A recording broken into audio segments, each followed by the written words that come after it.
Tomorrow are reporting that a former government advisor says the Home Office tried to silence him after he warned about the threat of Islamism.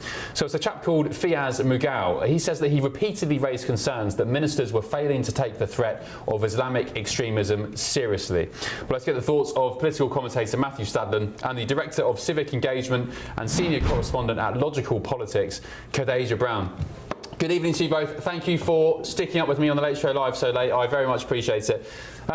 This is a story. Well, Khadija, let's start with you. I take it you've read this story. It's about a guy who was working, he was a contractor working at the Home Office who raised concerns. He was on a sort of anti-extremism course, and his point was that 90 minutes into the course, an hour and a half on, nobody, not one person, not the course instructor, had mentioned radical Islam or Islamists. And he kind of said, well, hang on a minute, guys, that is the biggest extremist threat in the UK at the moment, and he basically paid the price for it. Khadija, what's your take on this? I definitely do believe that he was silenced, and because the timing and reference to future work was a very clear case of chilling effect, which is known by UK law and the ECHR, that although he was not told not to speak, but they referenced the fact that his future work will be affected, is a very clear case of chilling effect.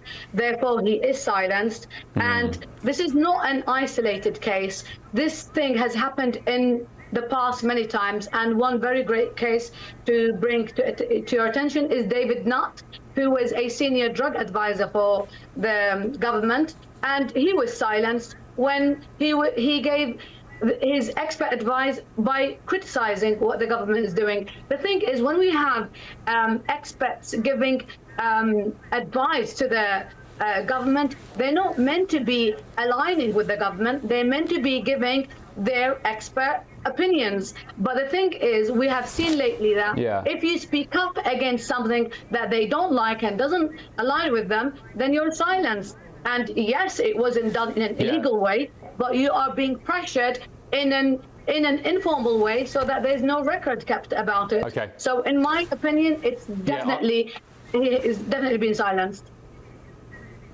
Yeah, I remember David Nutt. He was sacked for saying that, I think the stats were true, that horse riding was more dangerous than taking ecstasy.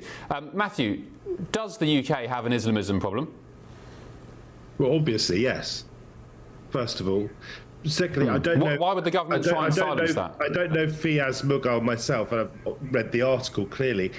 Had this been on Monday, I would have called the Home Office and asked them for a more detailed response to the one that they